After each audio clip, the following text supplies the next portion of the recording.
Okay, Chapter 10, Whispers of Witchcraft. Immediately after the court hearing, Rena Benali went to the sheriff's department and asked Tack to pick up what remained of her husband's personal effects. I explained to the officer on the desk that I was told I could come back and pick up his things after everything was over.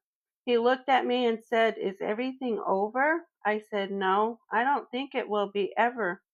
He stood there thinking about what I said, then he said, "Okay," and went to the back room.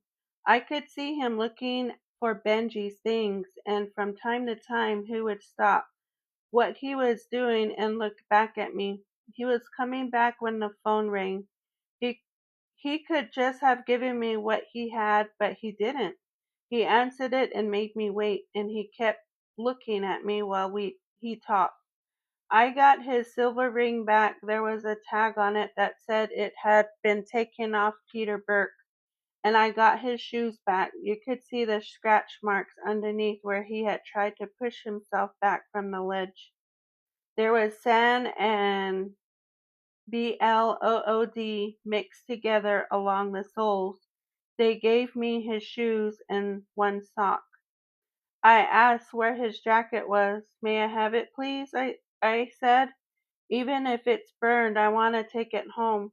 I didn't want anything of Benji's left in that place. The man said it was too far gone, unsalvageable, he said, and they had thrown it away. He kept staring at me, listening to every word I said, watching how I acted. He really wanted to know how I felt about everything, but I wouldn't let him. He asked me if I wanted to stay and have a cup of coffee and talk. I said, "No, thank you. I just wanted his things." That's all I said, and walked out. He followed me out. I looked back once and he was standing in the door watching me, but I just kept walking. Once she had retrieved the last of the evidence, Rena went through a blackening ceremony, a rite designed to remove the contamination of contact with the unalive. Her body was rubbed with greasy mutton tallow, then wiped with the ashes of weeds burned on a flat rock. According to custom, this made her invisible to the malevolent ghost of her husband's spirit. Then her husband's things were prayed over, the medicine men sang, and she was blessed. She did not wash for 4 days, and when she finally did bathe, according to traditional belief, she was now safe from the illness and misfortune that were believed to haunt those not protected by the ceremony. As for her feelings about the outcome of the court hearing, Rena had come to a place of uneasy resignation. Although her Christian upbringing had oriented her toward forgiveness, to think in those terms went against the grain of her emotions. For this reason, she had stepped herself in prayer, and there, it seemed, she found the grace to put her feelings aside and let the Lord's will be done. Her response had not been typical among those related to the victims, however. Others left with a more active residue of resentment, were no content to let the court's verdict be the final one. They also returned to deities, but not for solace. Rather, they sought satisfaction through Navajo spiritual practices.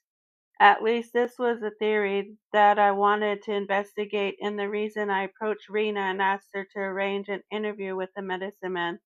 I knew the Hatakli, as medicine men were called, as well as doctoring and performing priestly functions, were ceremonial leaders.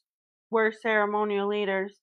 When confronted with problems they could not answer with natural knowledge, it was said they consulted with spirits to find solutions, and for money and gifts, sometimes a favor, they would even invoke supernatural assistance on behalf of the people.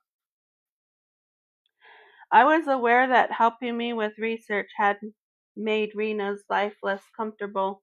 I'd heard that the same people who blamed her for her husband's unaliving resented the fact that she was cooperating with me. and yet I got the distinct feeling that Rena also enjoyed her involvement with my investigations. I like to believe that it was because she had faith that a worth to this story would eventually be acknowledged by those currently condemning her. Her response to this request was the closest she had come to just saying no, and when I asked her what bothered her about it, she expressed a serious concern for my welfare if I pushed too hard for information on the witchcraft angle. Why? Do you think someone is going to put a hex on me? I asked when I pinch of sarcasm. The look she gave me said, "You never know," which had the exact opposite of its intended effect. I don't think she realized the extent in which the notion there were people in the world who could attract and manipulate unseen forces animated this story in my mind. For this reason, the next time I asked her if she would locate a medicine man for me to talk to, I tried to assure her that this was not so usual a request. White anthropologists had been conducting this kind of inquiry for years. I also told her I had no intention of making specific references to the nature of our relationship, the purpose of my inquiry, or the acts that sparked my interest. I said I even preferred that he not have any background to work with because his responses would be cleaner that way. Finally, I said I was willing to pay. I was startled when she simply said, "When do you want to go?" I looked closely at her. "Right now?" She hesitated. "I can't say for sure he'll talk to you." "Of course not," I hasted in acknowledgment. "That's for him to say." It took us the better part of an hour to get there from Farmington. We followed a two-lane blacktop west toward the stacks of the coal-fired Four Corners power plant that were puffing sulphurous plumes of pale smoke skyward like a gas geyser, turning on otherwise clear day hazy and leaving a film of dust on the postcard views of Shiprock Peak. Then at the side road, without a sign to mark it, she directed me to turn left down a rough and rutted lane that led across along an irrigation ditch, which brought us to a fenced compound of packed dirt. On the far side, a rectangular cinder block house built in the shade of a cottonwood was surrounded by the usual debris that collects around homes in Navajo country. Broken down vehicles, a doghouse, and an outhouse, leaning stacks of cedar firewood, all of which compose a playground for loose running chickens. But the obvious center of the compound was a newly constructed hogan. You see them all over this country. Circular or six-sided dwellings, many constructed of earth and stone and covered with sod, their doorways also facing east, but this was close to a suburban doctor's office, as you're going to find on the reservation. It was apparent the medicine man I was about to meet ran a thriving practice. There was a pickup parked in front, and as we pulled up on an elderly couple hobbled out of the hogan. There are traditionalists on the reservation who feel that the power once held by medicine men to work magic through special ceremonies belongs to another age. They point to the radio towers bristling on the bluffs above Farmington, where religious ceremonies used to be conducted, and recall the caves along the San Juan River that were flooded when the Navajo Dam was built, and say that the sacred sites have been desecrated. They refer to the squaw dances that are advertised in the newspaper, the sand paintings for sale in the trading posts, and sacred songs played on the radio, and say that all these were given to the Navajo by the holy people and were not to be shared with others. They believe that for magic to work, it must be covertly practiced in ritually prescribed ways kept within the tribal family.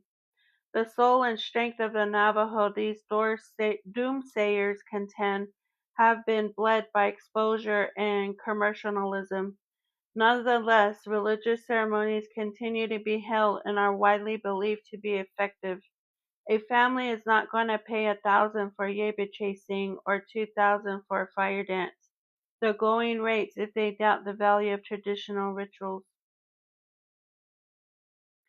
Watching the couple depart, I thought about how these people had come here, believing this man still owed the knowledge and power to cure the sick in mind and body through ceremonies, songs, prayers, and herbs.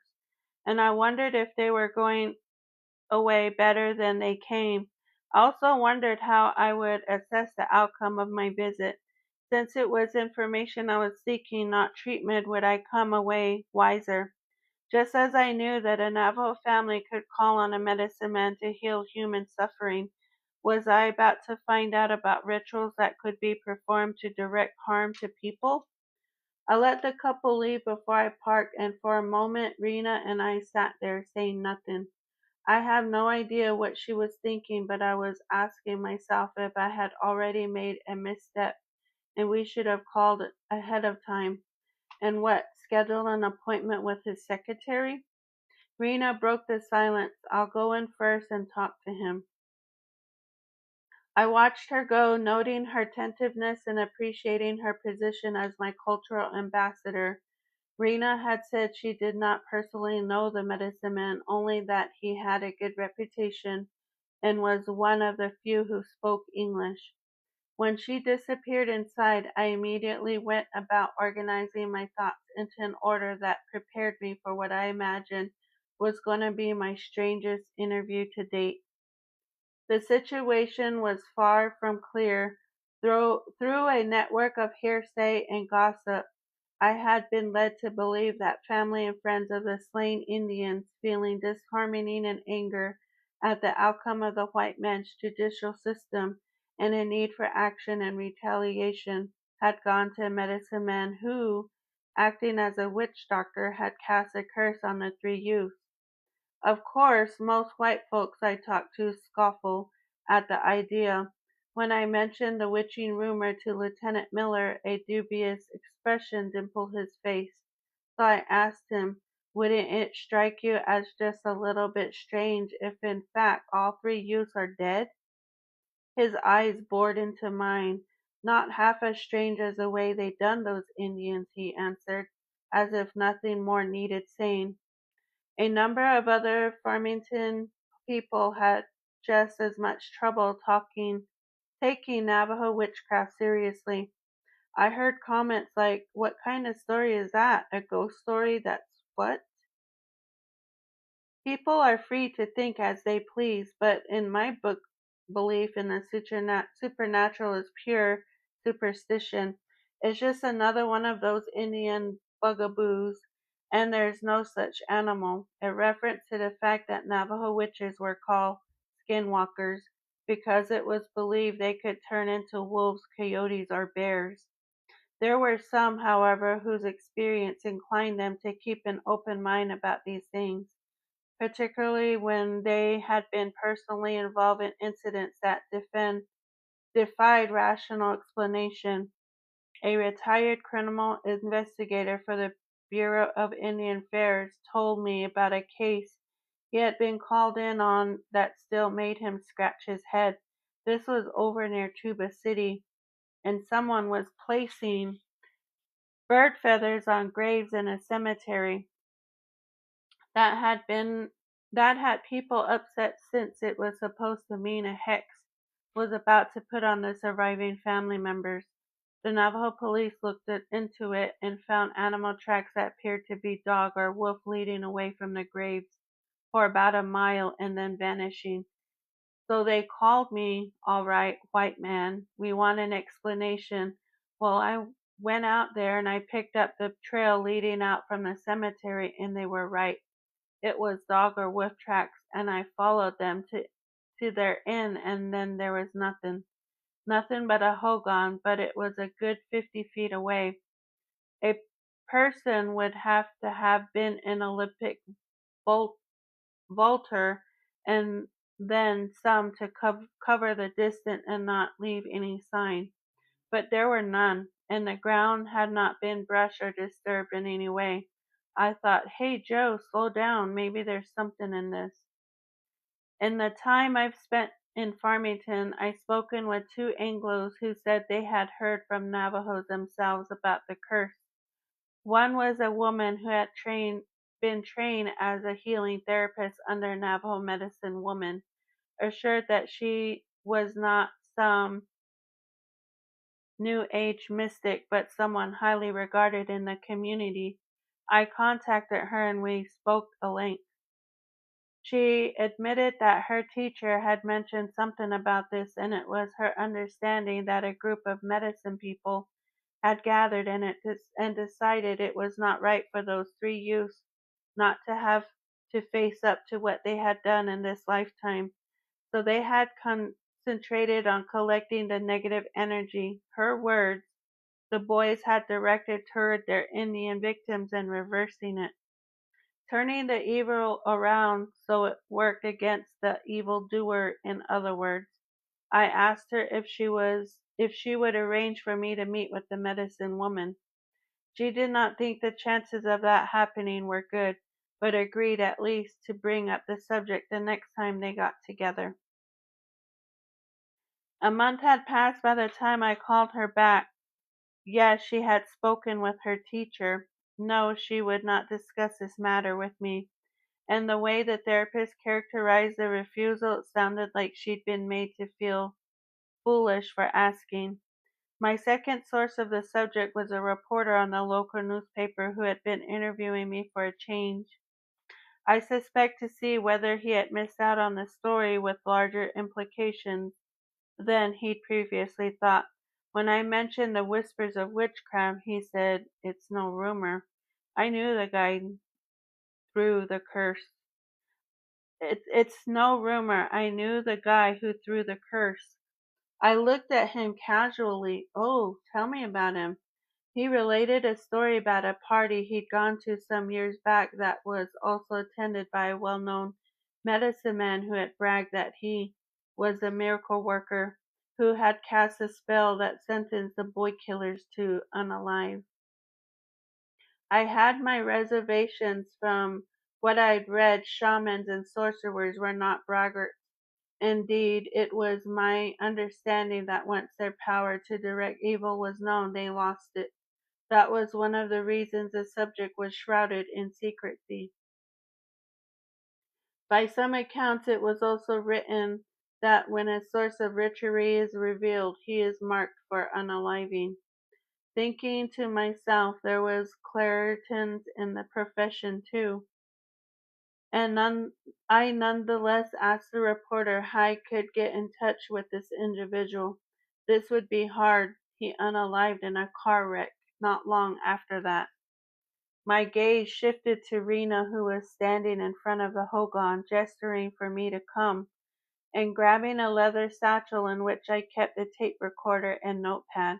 I jumped out of the car and hurried down a path of boot prints toward her. When I reached the doorway, I stopped and peered inside, and winced at the betrayal of my expectations. I'm not sure what I imagined the interior of Medicine Lodge to look like, but I know I don't think that it would be indisguisable from a Route 66 roadside attraction, which was my first impression. Taking in the cheap veneer paneling on the interior walls, crayon-colored Indian blankets for drapes on the windows, and a series of Taiwan tapestries I've seen displayed for sale out of the back of panel vans in Albuquerque. Several contained American flag imagery, and one was a tribute to the United States Marine Corps. I made a swift internal readjustment. I went in. A man was standing with his back to me, stoking the fire in a sheep herder's stove set in the center of the hogan, its pipes chimney rising through a smoke hole in the roof. Not until he was finished with his chore did he turn to meet me. He was a robust man in his 50s, whose crew-cut and black-framed glasses gave him a stern look. He wore cowboy boots, jeans, a white t-shirt under a blue nylon windbreaker, and could have passed for a construction worker were it not for the jewelry. rings on every finger but his thumbs, a watch on the wrist, and a turquoise encrusted bracelet on the other, a fancy belt buckle, and several necklaces. Earrings studded each lobe. When he shook my hand, it was not the light finger brush customary among Navajo, but a firm grip that seemed to test the strength of my own handshake. He gestured toward two folding chairs, and I took one. Rena sat in the other, and he sat across from us. Resting his hands on his knees, he gave me a perfunctory nod that I took to mean, "Go ahead." I returned his gaze, wondering what Rena told him and how he had sized me up. Did he think I was a latter-day hippie looking for a Native American guru, an unenlightened seeker of higher consciousness? I hope not, but just the thought set me up straight. In spite of my lowered expectations, I wanted to present a demeanor that said I was here to be edified by him, without appearing suspicious or gullible. In a soft, hoarse voice, he asked me, "What do you want to know?" I decided I might as well go straight to the heart of things. "Have you ever applied your knowledge, your powers, to a criminal case in a white man's court?" He answered as though he were on the witness stand and this was sworn testimony. "Yes." "Would you give me an example?" His English, when he spoke in sentences, was rougher than I had wished. In fact, it was so broken and slurred he might have had a speech impediment. But I got most of what he said, using a method of divination that employed crystals and water. He had been able to see a missing person or guilty party, and describe them in sufficient detail that those who came to him were able to identify them by name. At times he also had been able to tell in what direction they lived or where they could be found, and in the way he had been of help in court cases. Have you ever performed any ceremonies designed to influence the outcome of a court case where Navajos are involved? He did not respond, so I gave him a hypothetical. Let's say an Anglo commits a crime against a Navajo and his family is afraid justice will not be done. Can a medicine man be of help? "Yes," he replied. "How?" From his coat pocket he removed an eagle bone whistle and blew several shrill notes. "I use this," he said. "I go outside, I blow the whistle in the 4 directions, I pray. I sing, the answer comes." "What ceremony is that?" He shrugged. I thought maybe he misunderstood the question, so I asked, "Is that the part of blessing way, the enemy way?" For the first time he smiled. He said he did not know the ceremonies by name, so he couldn't say that this was part of that. A situation was presented to him. He knew what had to be done and he went about doing it. That was how it worked. He did not elaborate, even though I tried to prompt him with a half-dozen more questions, trying to get a fix on the particular ceremonies. I wanted to hear more about the incantations and rituals. I wanted to hear him talk about the magical medium of ceremonials in which certain holy people could be invoked to assist the Navajo through their special supernatural powers. In other words, I wanted him to make the spirit more palpable to me. "You said that you are able to see people in crystals and water. Would you show me how this is done?" That request presented no problem. He reached for a red Sears toolbox, flipped it open, and removed a beaded leather pouch. Loosening the drawstring, he took out a clear glass, which he set on the table. Underneath was a jug of water. After the glass was about 1/3 full, he swirled the water around and held the glass out in front of him, tipping it to an angle. He said all he had to do was look into the water and pictures appeared. I nodded. I heard about this power, and I am told some medicine men can look at a photograph of a person through crystals and water. and see things no one else can. Is that so? He nodded. Would you be willing to look at some pictures and tell me what you see? Beside me, I heard a rustle that Rena, either changing her position or squirming in her seat. When the medicine man nodded again, I reached down into his satchel and withdrew a page I had Xeroxed out of the 1974 Farmington High School yearbook. It was a junior class photo page. The faces of 30 students looked out, and among them were Vernon Crawford and Orrin Thacker. Do any of these faces stand out or strike you as unusual in a way? I asked, handing him the page. He scanned the page from top to bottom, stopping several times for a closer inspection before looking up at me. I see a lot of things, he said. I realized that I was probably true and that perhaps the way I had set up this was unclear. I had thought maybe a certain face would jump off the page at him, but that was just the way I construed the test. Apparently, he needed to have a better idea what I was looking for. Leaning over, I pointed to Vernon Crawford's picture. Can you tell me anything about this boy? He held the glass over the photo, appearing to use it like a magnifying glass, moving closer to the side as though searching for a proper focus. At last he cleared it and said empathetically, I see a bear. A bear? What does that mean? He is big and strong, pushes his weight around, and uses his strength against people. He's uncontrollable, has a short temper. This boy's a brute. Anything else? Again he held his glass over the photo of Vernon Crawford. He smokes. I recall the comment of one of the Crawford teachers who said how strongly he smelled of cigarette smoke when he came to class.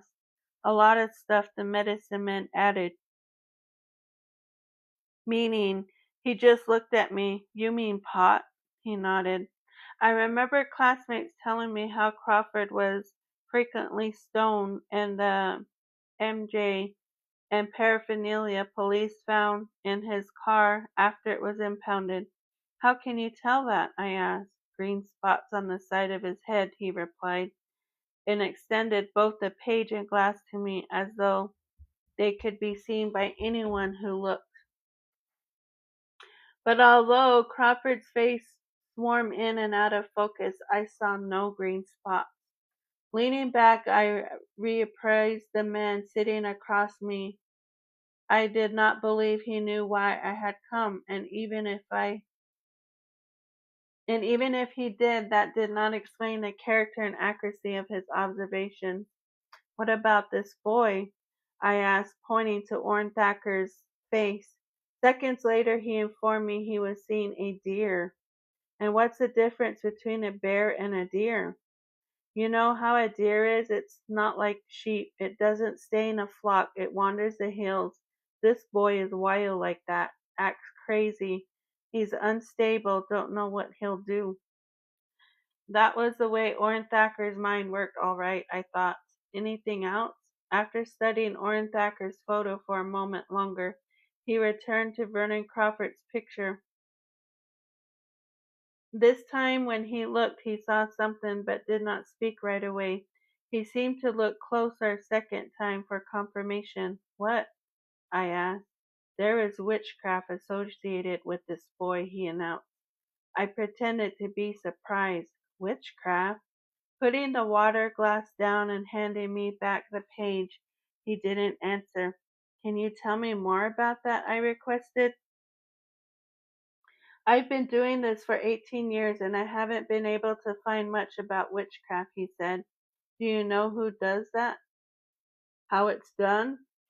He shook his head. No, I know it goes on though because I've undone it for people. He went on to say he had no expertise in this area. It was outside his jurisdiction. I wondered if he knew more than he was saying and was just telling me, but I did not think it was appropriate to probe any harder. I could tell he wasn't comfortable with the subject and the notions he was going through returning the water glass to its pouch, were as much as telling me the session was over. Reaching for my wallet, I placed a $20 bill on the table beside the red metal toolbox and rose to leave. At the doorway, I paused, hoping for some final exchange, but his back was turned to me again, and he was stroking the coals in the sheep herder's stove. The New Mexico Boys School was established in 1909 when the citizens of Springer donated their stately three-story brick courthouse to the territory of New Mexico, since the town had lost its status as a country seat 10 years earlier to the coal mining town of Raton. 40 miles to the north, the Grand Ole had stood empty. The town would remain the site of the state's juveniles and reformatory, but in time the solid red brick courthouse would retire and become a museum. An expanded facility would be erected on a 2,500-acre west of town, designed to hold approximately 200 kids in its cottage-style residential treatment center that features 7 lodges, a gymnasium complete with a swimming pool, an academic and vocational building, and a cafeteria with an update bakery. As with juvenile reformatories elsewhere, the boys' school at Springer tries to prepare a delinquent youth for positive re-entry into society by providing him with a variety of educational opportunities, plus some job training along with individual counseling. A considerable amount of publicity preceded the arrival of the 3 youths from Farmington. Not only had they made headlines on the outside, their offenses were far more severe than any of those committed by the population at large on the inside. Crimes against property was the big category: burglary, auto theft, petty larceny. Now and then in the past there had been a kid committed for unaliving someone. But what the circumstances were using, mitigating a stabbing in a gang fight, the shooting of an abusive father in 1974, Crawford, Burke, and Thacker were the only boys admitted for unaliving. And yet none of the 3 struck the staff members who evaluated them during their orientation period as incorrigible delinquents. In spite of the violent nature of their crimes, none of them came with a long history of law-breaking habits, whereas many of the others had previously spent time in a correctional facility. Once they were given physicals, interviewed by the consulting psychiatrist, and assessed by Central Classification Committee, they were assigned to different lodges. It was automatic that so-called brothers in crime were separated. There was too big a chance that if they were placed in the same quarters, they would reinforce each other for the wrong reasons. When the new facility was built in the 50s, the lodges had been named for letters in the alphabet, since they had been renamed after trees to give the grounds of ambience of a summer camp. Orrin Thacker was assigned to Cedar Lodge, Burke went to Redwood, and Crawford to Elm. The layout of the lodges were basically the same: a sleeping area furnished with bunk beds, a day area appointed with chairs, tables, couches, a pool table, a TV area, a locker area, and a shower area with half doors on the toilet stalls. In the center of the open setting was a security station where seasoned juvenile correction officers, JCOs, maintained around-the-clock surveillance. With the help of rounded mirrors the size of hubcaps mounted at strategic places around the inside of the lodge, from where they sat, they could view every wall and every corner of the building. Although an individualized treatment plan was alleged to be developed for each inmate, particularized programs directed to each boy's needs, supported by the intensive psychological sessions, The fact of the matter was that the boys' school did not offer uniquely tailored treatment regimens, nor their therapy in the professional sense a major part of the Springer experience.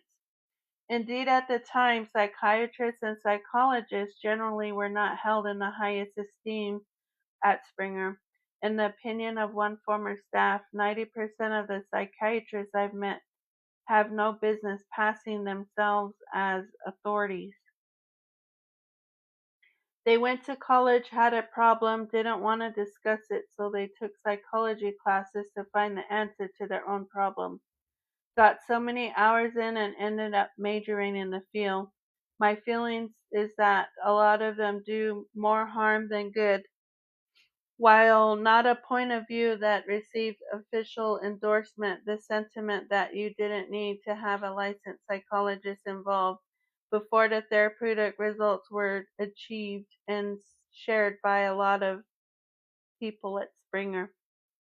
According to Steve Hill, director of programs at the time, what we find is that the kids have easier time relating to the staff they spend time with, but to the JCOs who supervise their daily activities, the teachers they came into contact with, the maintenance crews working around the campus, they do to a stranger, no matter how many academic stamps approval he has.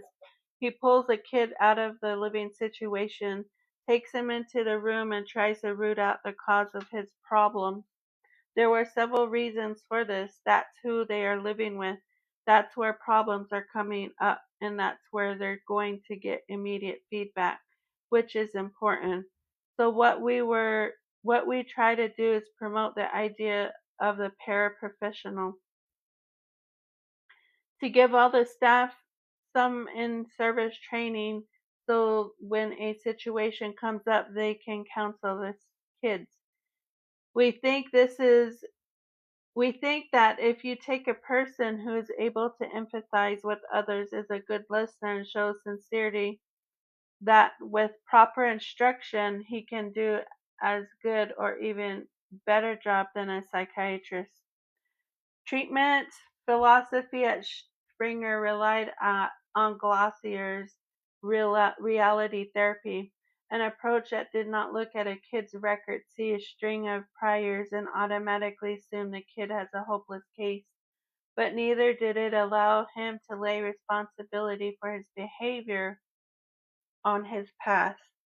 Just because his father was an alcoholic or his mother ignored him, that did not justify his breaking the law. It said, in essence, that here he could start out from scratch. It stressed the idea that everyone had the option of changing his ways, and following this, it tried to motivate the kid in a positive direction.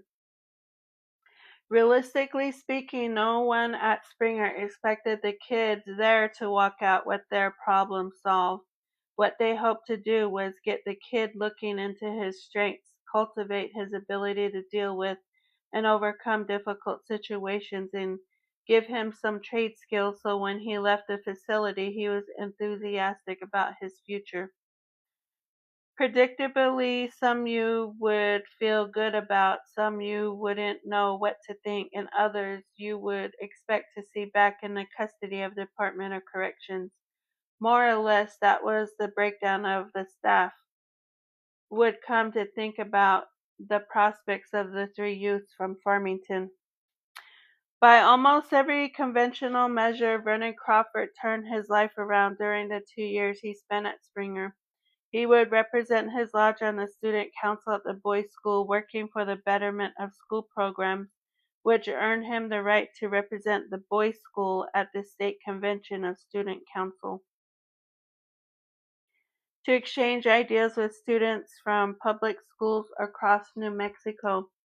His superior academic work and positive attitude would gain him a place on the honor roll, and after he had completed the GED program and received his high school diploma, he took a college-level correspondence course in philosophy through the University of New Mexico. Perhaps more impressive, he would have found RAP, the student newspaper, and taking a particularly liking to journalism, he would raise from reporter to assistant editor and executive editor all in a matter of 6 months. So profound was his apparent change and growth, so distinguished was the record he left behind, then he would be remembered as a model student. According to those who were in position to observe this remarkable transformation closely, Crawford, through no fault of his own, did not have an easy time of it at first. Although he was obedient and polite around staff and appeared to have been difficulty adapting to the rigorously structured routines of reformatory life, the nature of his offenses caused him problems. The shots, as they were called. The tough kids who liked to swing their weight felt like they had to put the newcomer with the name to the test. He was constantly reminded that he was an Indian killer, and was challenged verbally and physically to prove he was as bad as his reputation. But he was not inclined to play king of the mountain, and refused to be goaded into reaction. Indeed, it struck the JCOs working in Elm Lodge that, if anything, the kid was walking case of guilt and remorse. He refused to talk to fellow students about the acts that had gotten him into trouble, and walked away when asked.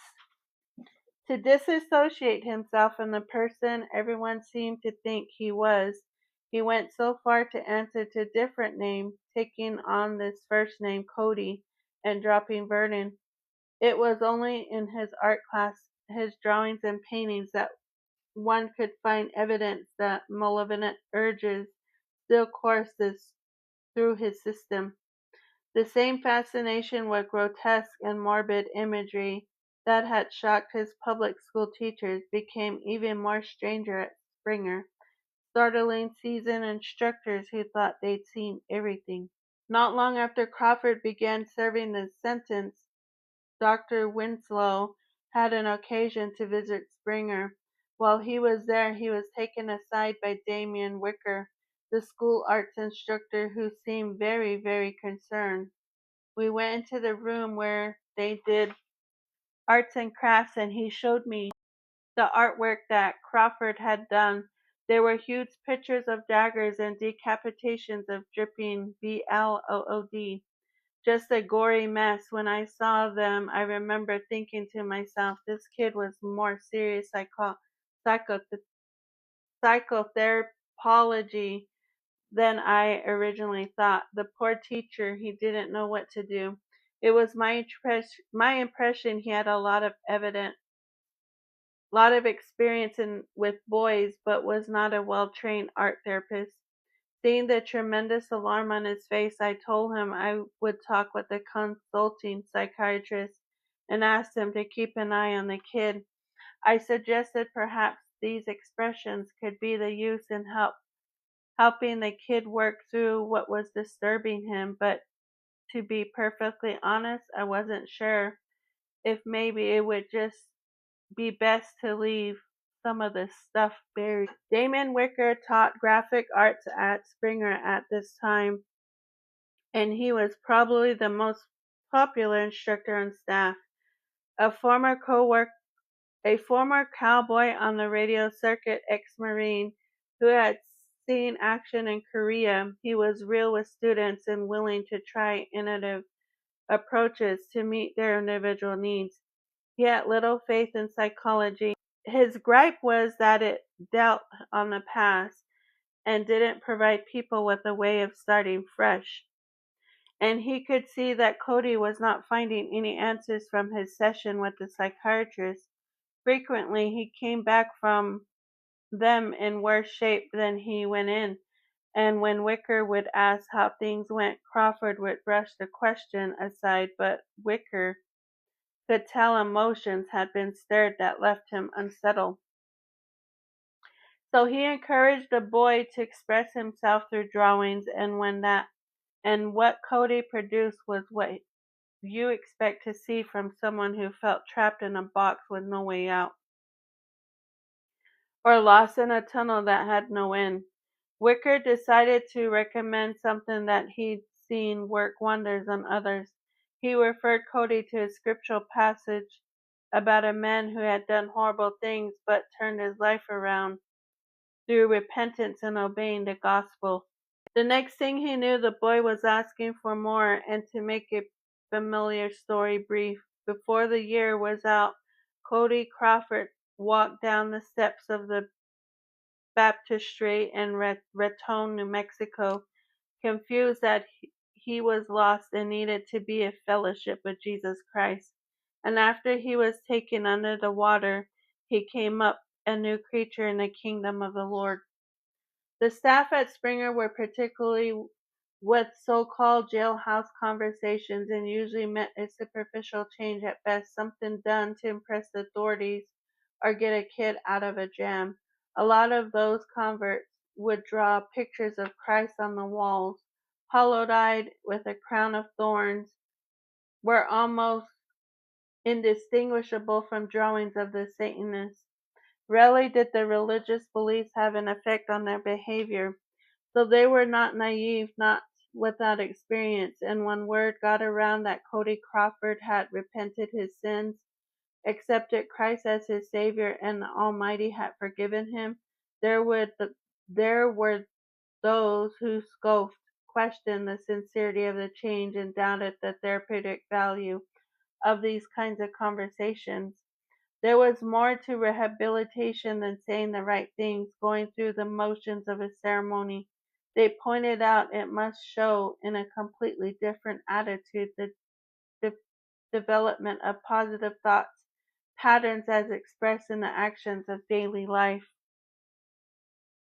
Damian Wicker had counseled Crawford, warning that this was just the beginning. He would be faced with skepticism, and that the way to deal with it was simply commit himself to the Lord's work. In other words, continue to study and actively serve the church. By following up on his commitment, taking it to the people around him, and trying to enlighten them to the grace of God, Wicker told him, "You can erase everything that was worldly and evil in your background. And in addition to the blessings God bestowed, the disbelievers would eventually come around to ask him as a new creature." So they were not naive, without experience, and when word got around that Cody Crawford had repented his sins, accepted Christ as his Savior, and the Almighty had forgiven him, there were those who scoffed, questioned the sincerity of the change, and doubted the therapeutic value of these kinds of conversations. There was more to rehabilitation than saying the right things, going through the motions of a ceremony.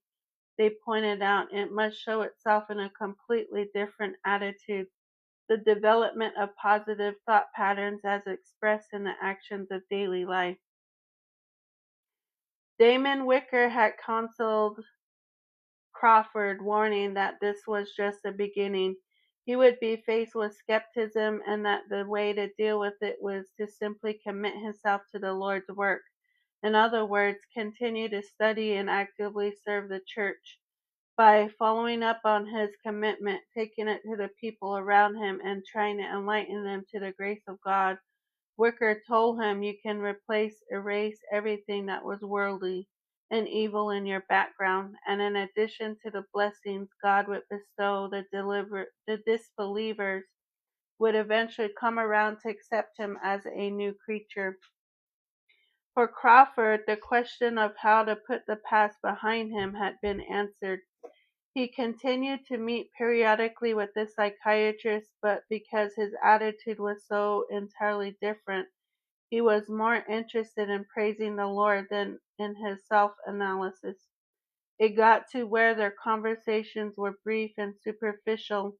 He was on fire, and along with his new outlook had come a sense of purpose that he was convinced would lead him to a brighter future.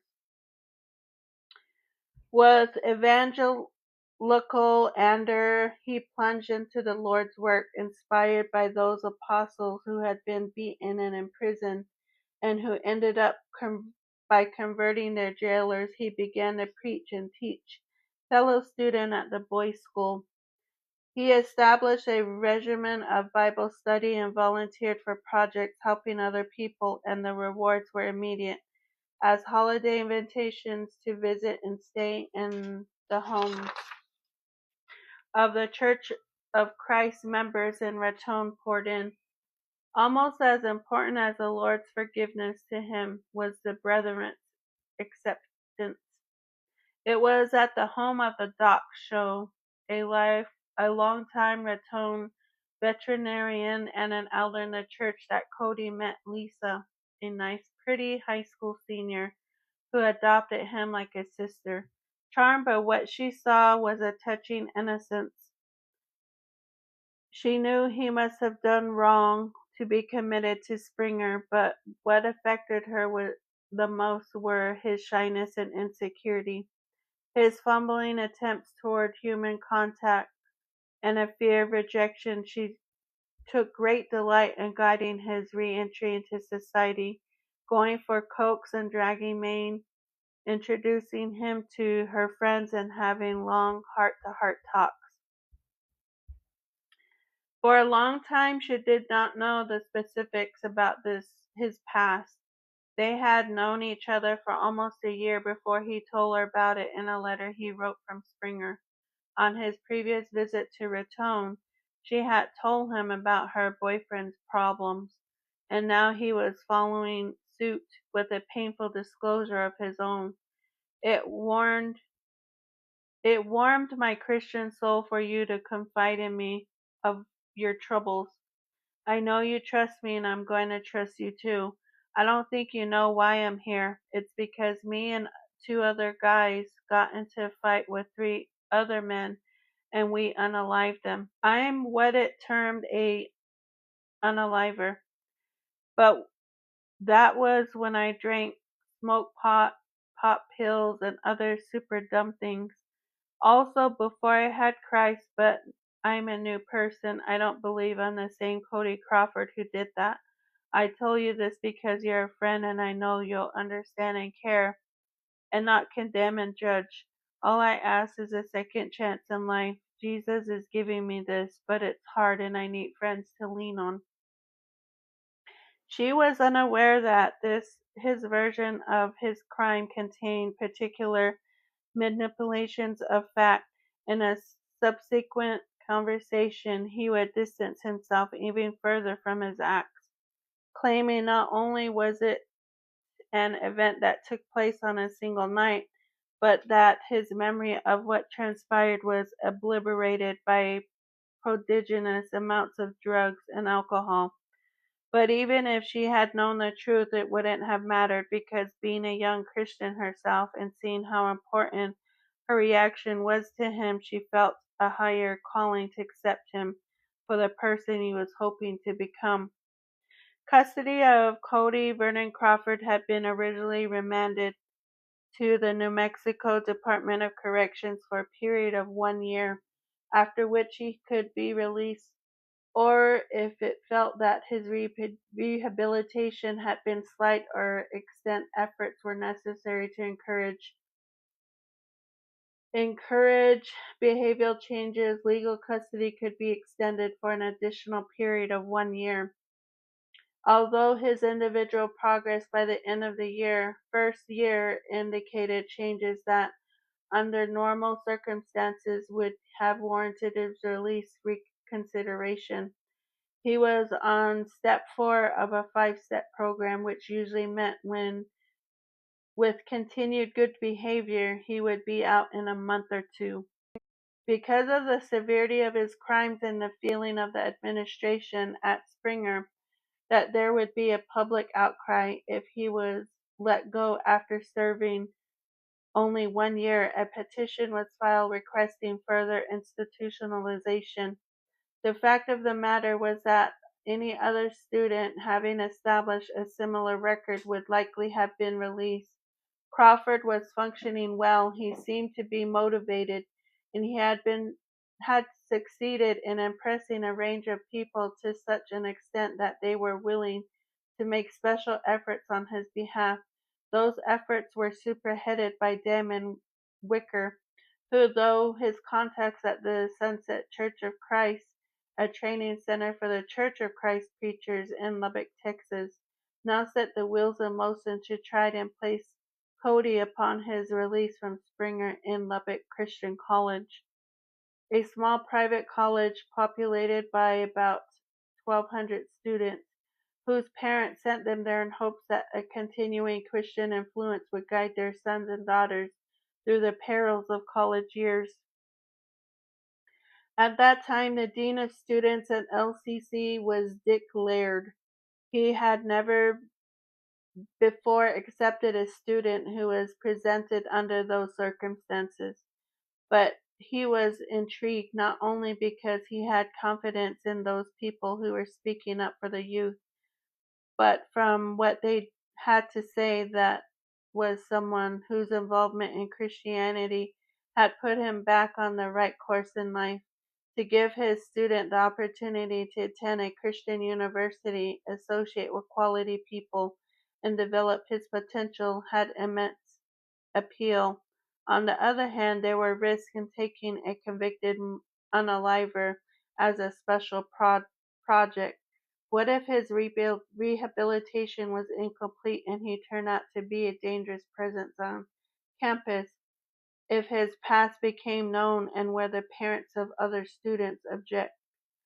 After conferring with the administrators, including the president of the college, he left feeling that it would be his office that would make the final decision, and he would be supported either way. So he gleaned as much background information as he could on the youth. He spoke with people at Springer and Raton who had developed a relationship with Crawford, and when he heard nothing to discourage him from pursuing the matter further, he arranged to interview the kid himself,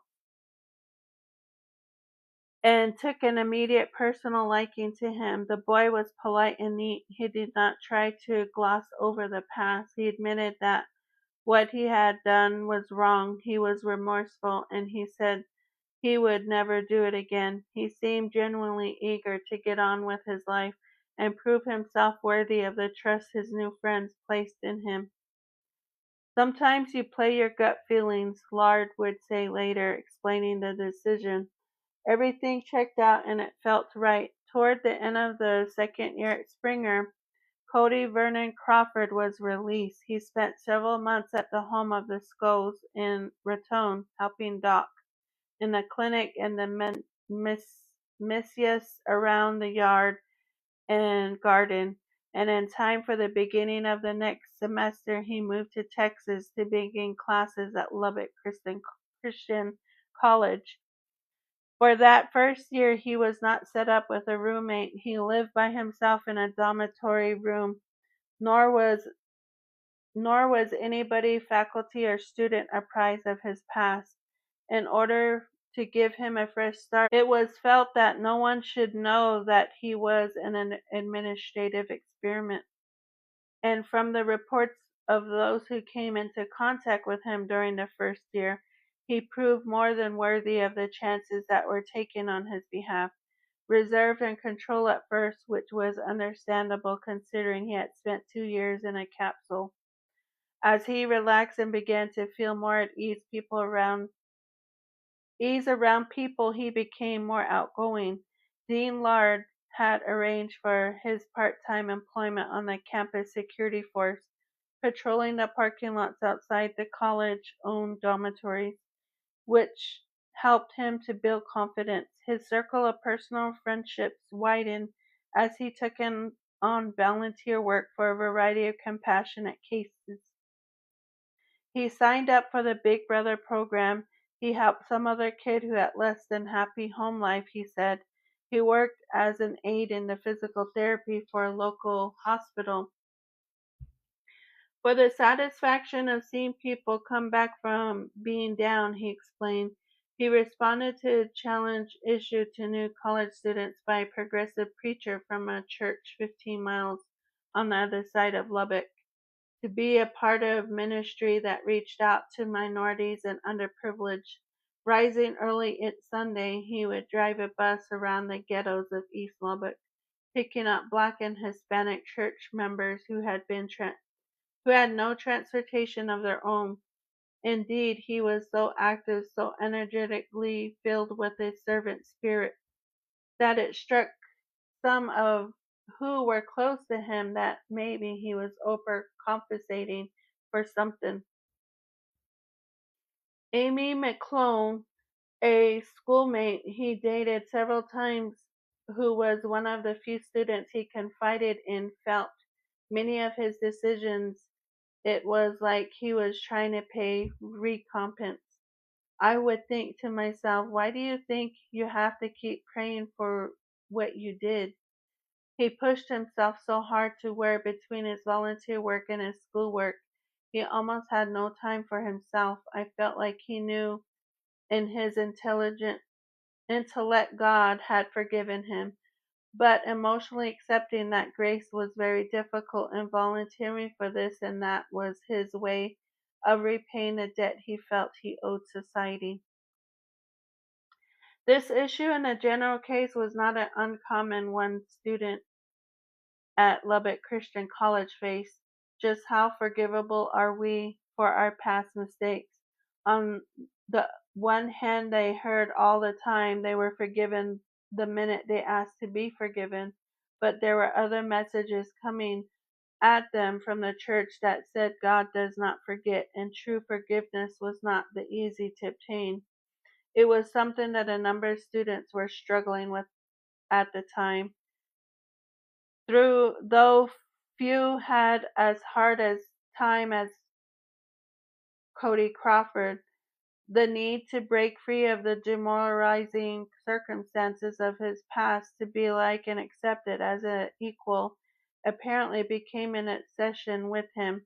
He talked in of the forgiven and saved, it seemed, from the accounts of his companions at the time, that he was having trouble believing it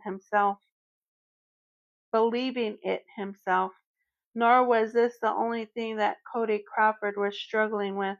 While in a short period of time he had achieved a substantial respectability, impressing a number of people that he was a youth leading a productive exploration life, the guys who lived in the same dorm with him and the student who shared a room with him his sophomore year, Mike Bigelow, saw a very different side of him that subverted entirely the image of Cody Crawford as a paragon of Christian faith. I met Cody in Tucson, Arizona. I think it was on spring break his freshman year, when I came there with a friend who went to the same church I did. When I told him I was going to attend LCC next year, he asked if I had a roommate. I said no, and said how if you and I roomed together. I said that would be fine with me, so that's how we became roommates. I guess it was about the third night I was there he thought out of fairness I should hear the entire story in detail. As to his life, I had no idea what his background was, and he told me it was, well, pretty bizarre. He said he'd been a radical kid.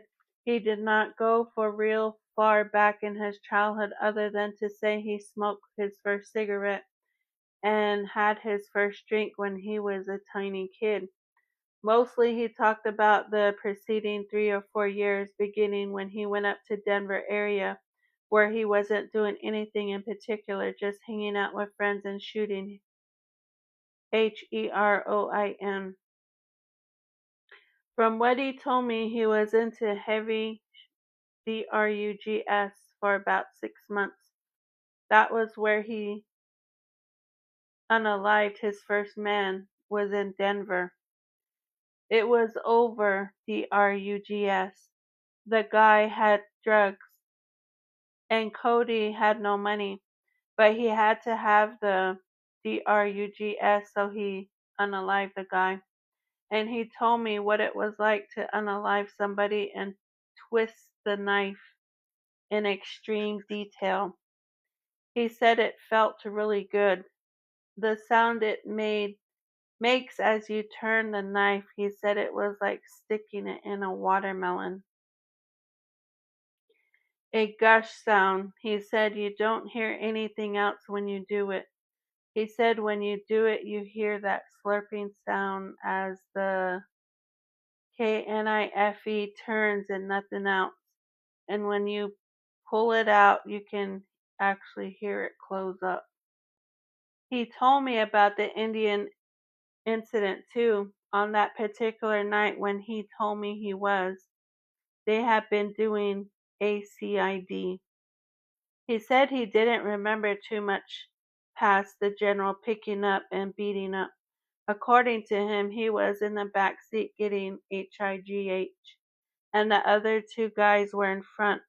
When they came upon these Indians and did their thing, afterwards he said they dropped him back off at his house.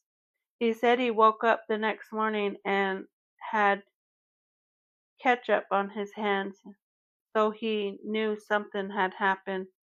But he was real fuzzy as to what had exactly transpired.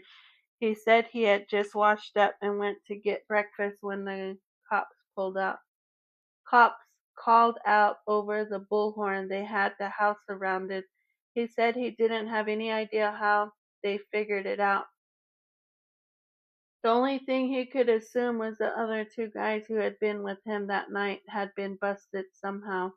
As for the actual wrapping of them in burning rags and throwing them over the cliff, all that stuff he came to find out afterwards. This was a part of my life it would be tough to forget. I was a young kid, never been away from home before, led a fairly sheltered life. I'd never been around a drug addict before, much less a unaliver. I mean, I'm feeling really good about this guy, right? I'll tell you this, it was really bizarre for me at the time. I slept with one eye open for several nights afterwards, and this was before he admitted he had homosexual tendencies. Oh, he liked women. He really wanted to be normal. It was just the way he put it. There were no girls around when he was at the boys' school. He was at the age when that was the time to learn about that stuff, and that was what he did. He said they had pretty regular sex in there. With regulatory, I mean, according to him, when he became one of the oldest, and because he was one of the biggest, he got the pick of the litter. He said he had his favorites. He only approached me once and was nice about it, gave me lots of outs. Since I'm not at all, never have been, it really wasn't a problem with me, I explained. Look, this is not going to happen, and if it's not going to be a problem because I'm going to have to be in my underwear around here, I'll move out, he said. No, don't do that. I'm sorry. I didn't mean anything by it. I just can't seem to get out of the habit. I don't want to do that anymore anyway. I said, fine. But I don't want to be feeling things in the middle of the night, okay? That was the last of it, except for the time I walked into our room and caught him in bed with another student. Don't get up, I said. I'll come back after the date. Don't get me wrong, Cody was a mellow guy. He never gritted his teeth and talked like Dirty Harry. He was very calm when he spoke. If you met the guy on the street and talked to him for 10 minutes, you would never believe he was the same guy who did the things he said he did, and I believe in his heart he felt he was forgiven. But just because you're a Christian doesn't mean you change your lifestyle. You still have some strange ways, like the things he thought were funny. He had an extremely twisted sense of humor. He would be watching TV and a horror movie would come on and ketchup would be squirting out, and he would think that was hilarious. That isn't how it happens, he say. Nothing bleeds that much. And his fascination with nooses to pass the time, he'd sit there with little lengths of string and make baby nooses.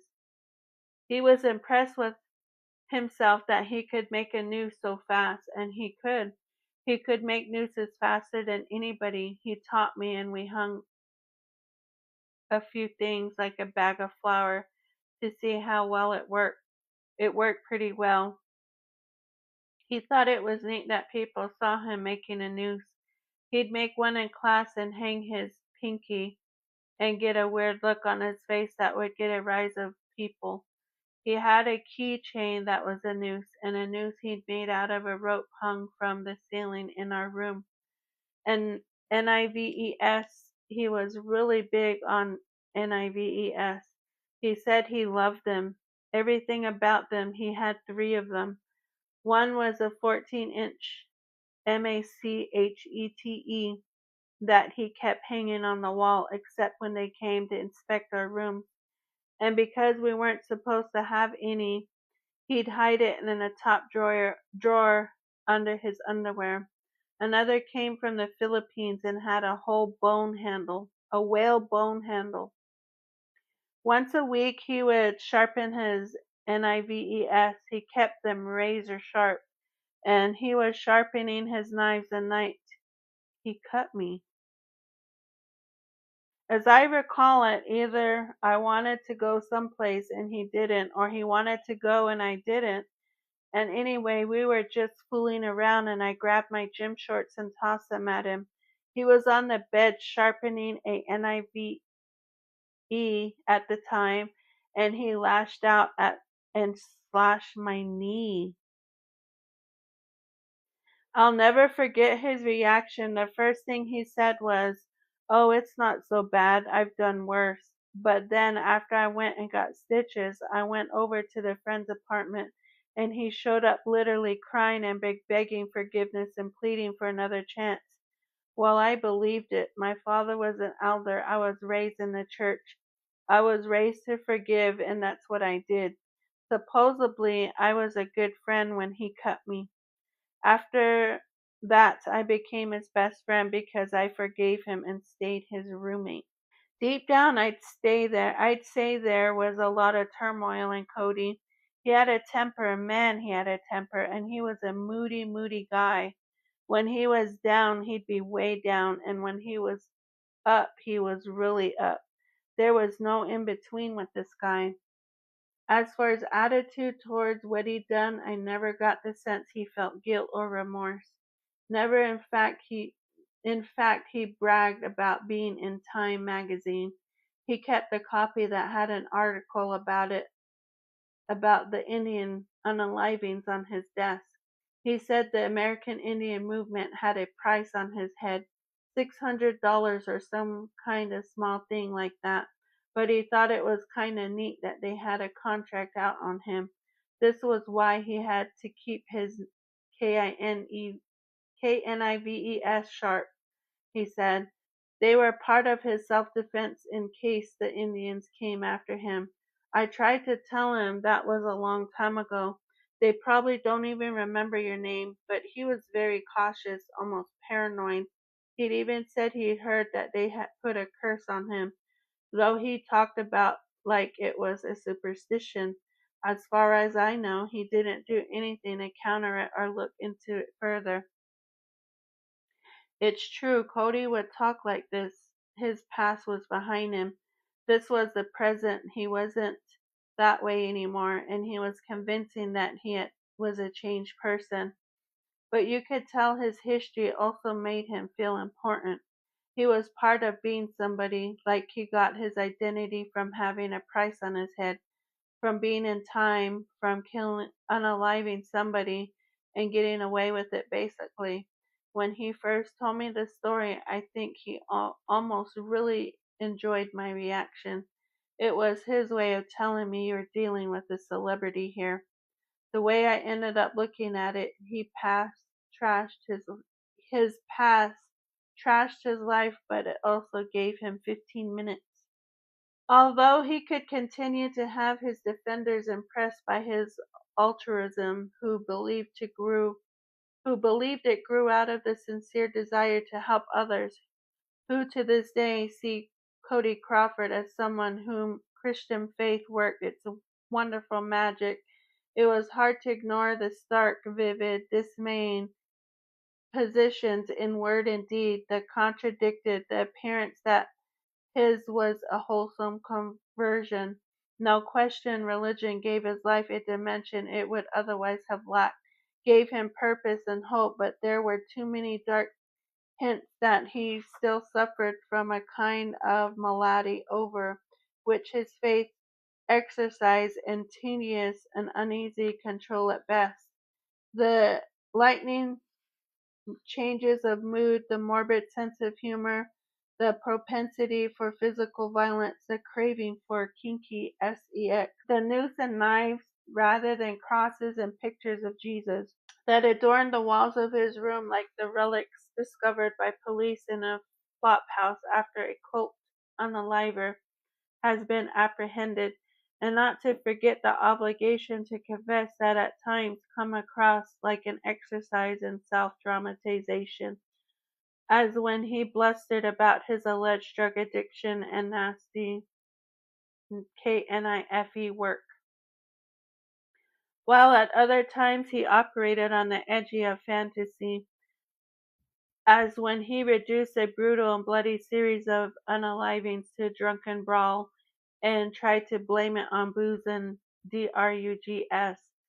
Never once did he acknowledge the horror of human suffering that he had caused. All along there had been skeptics who felt that change conformed too neatly to a predictable pattern, that of a disturbed kid who embarked on a life of drugs and crime, makes a transition to religion during his incarceration and becomes a Jesus freak. They had greeted his remarkable progress by dubious regard because of the change was not based on insight and understanding, an examination of personal motivation, or a development of internal resources. Rather, it had been accomplished by embracing an organizing philosophy, a belief system that provided a credo for living, a set of rules to follow. The appeal was obvious. It was a simple way of disencumbering him from guilt, of moving beyond the past, but because it never forced him to deal with the underlying reasons for his problem, in their minds it merely provided temporary relief, not an effective cure. Possibly this is why during this period he took a sudden interest in writing his autobiography. It became an obsession with him. He would write daily in a diary, take notes on his thoughts. It was going to be a true tale of a reformed drug addict and a repentant unaliver whose life was changed thanks to Christ, a personal apocalypse expanded into a Christian parable. Possibly still feeling he had yet to make full amends or reparation for his sins. He was trying to make them redeemable through literature. He would learn to bear his past by borrowing it, possibly, but we'll never know because events put an ending to his story before it was written. For someone used to coming and going as he pleased and answering to nobody, the disciplined structure of life in an institution was a nightmare and confinement for Peter Burke. He saw the extent of his freedom as a right to choose what and how much food he wanted dished out onto his plate at mealtime in the cafeteria. The only thing that separated the boys' school from the penitentiary in his mind was here he could wear his own clothes instead of a uniform. If he had some place to go, he would have slipped the collar, hot-wired a car, and hit a highway. As it was, he decided the way to prevail over the circumstances was to mind his own business, do his time, and get out. And that's pretty much the way it went for Peter Burke during the 2 years in Springer. He did his time, he did not socialize with other students and developed no friendships. This might have had something to do with the dynamics in the lodge, because he was large for his age and was placed with older groups of boys 17 and 18 years of age, who showed an intense curiosity about him and his crime. He didn't want to discuss either, so they harassed him. As a result, he sought a lot of staff attention, for which his lodge mates resented him even more. But there were those who believed him incapable of genuine human contact. To the counselors at Springer, he was fascinating conundrum. He remained true to the principle, never explain, never apologize, and in psychological sessions expressed little remorse for his deadly acts or compassion for his victims. If he felt bad about anything, it was getting caught and put in jail. So indifferent about he to life in general that he became the focus of staff debates on the beginning of evil, which in turn raised the nature versus nature theory of criminal behavior. Did it start with a bad seed, one too many X chromes, or was he a victim of dysfunctional upbringing, a casualty of neglect and abuse? Whatever was wrong, he didn't seem to feel what everyone thought we're supposed to feel if you had done what he did. Only once did he give an inkling as to what triggered his aggression in a savage direction. It began with a report of nocturnal visitation. He guessed it was a dream, but as he recounted, something woke him up out of restless sleep, and when he opened his eyes, he saw one of the Indian victims standing at the foot of his bed, come for revenge. Peter Burke was agitated for days, and for the first time opened up to the staff psychologist. "I know I shouldn't have done it," he admitted, "but I really, really feel bad." Then, as though he felt the needed clarification, he added, "But if they're just going to come to town and get drunk," his voice trailed off.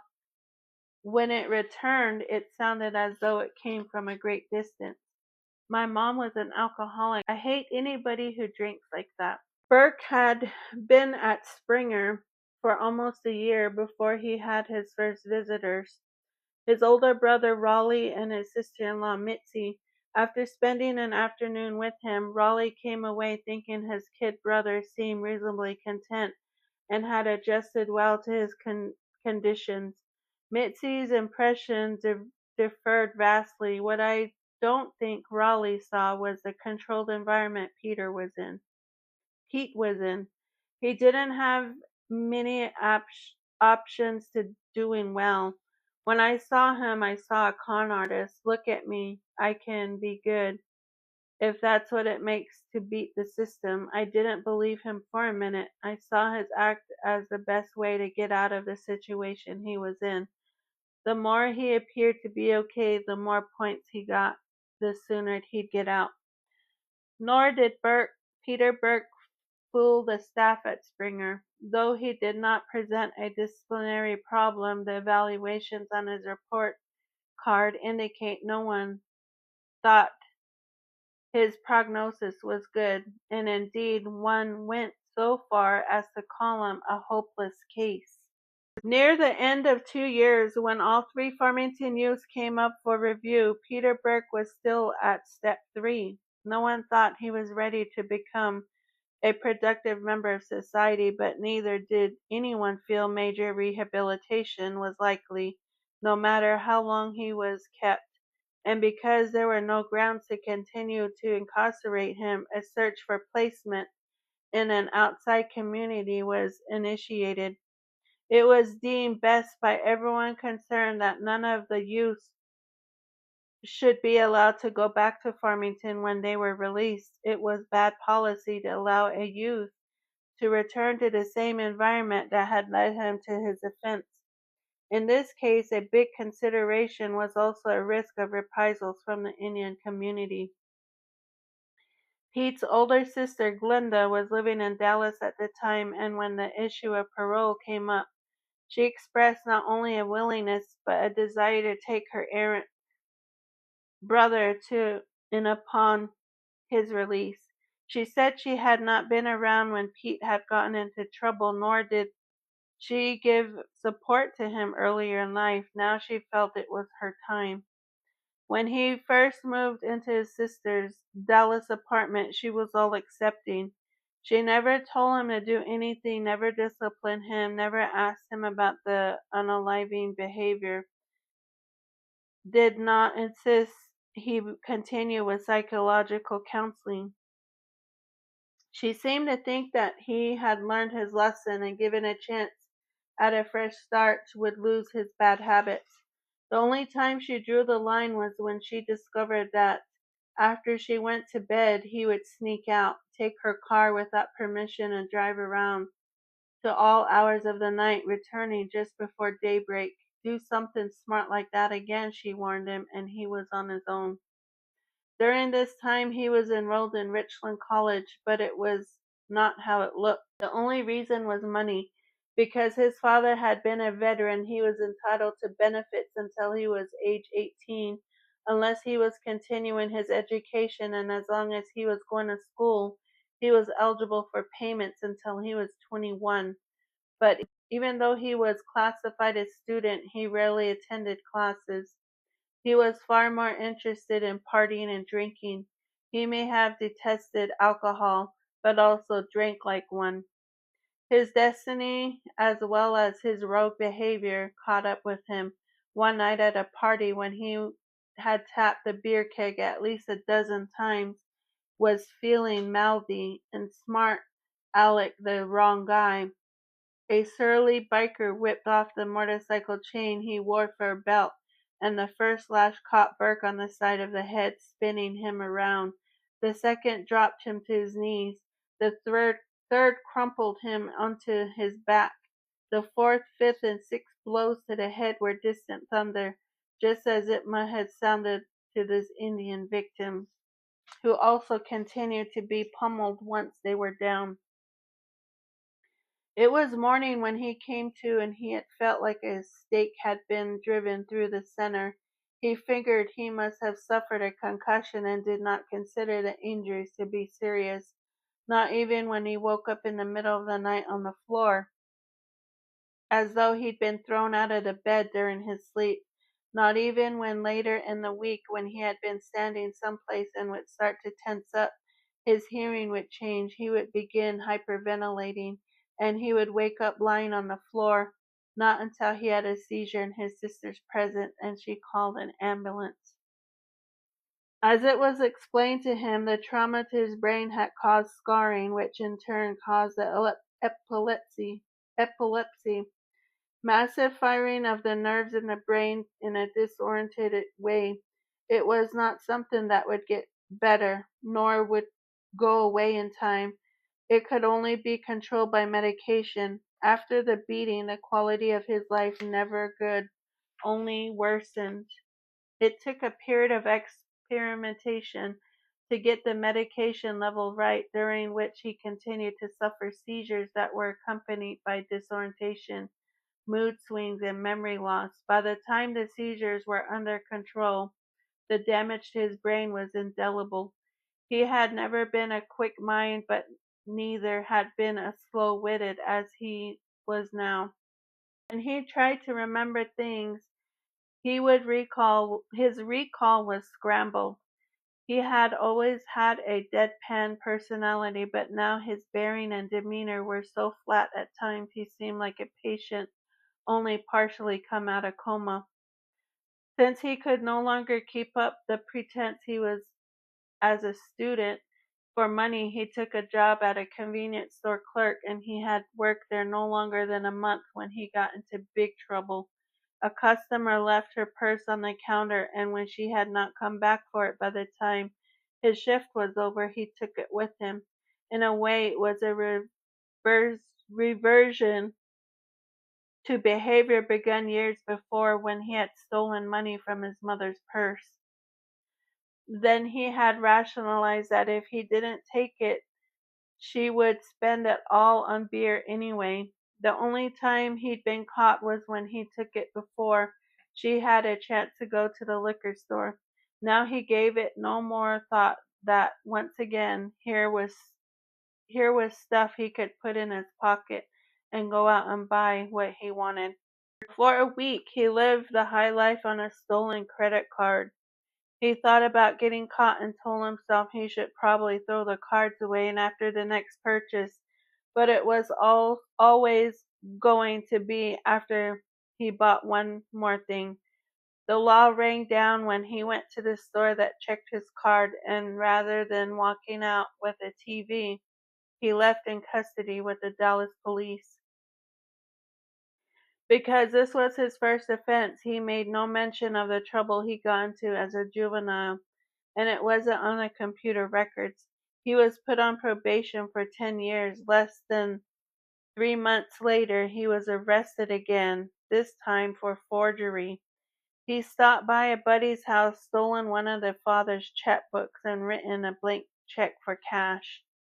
You might think that sitting in a jail cell awaiting your turn in court was a good time to wonder where your life was going, and the last thing you could consider would be something that would compound your problems.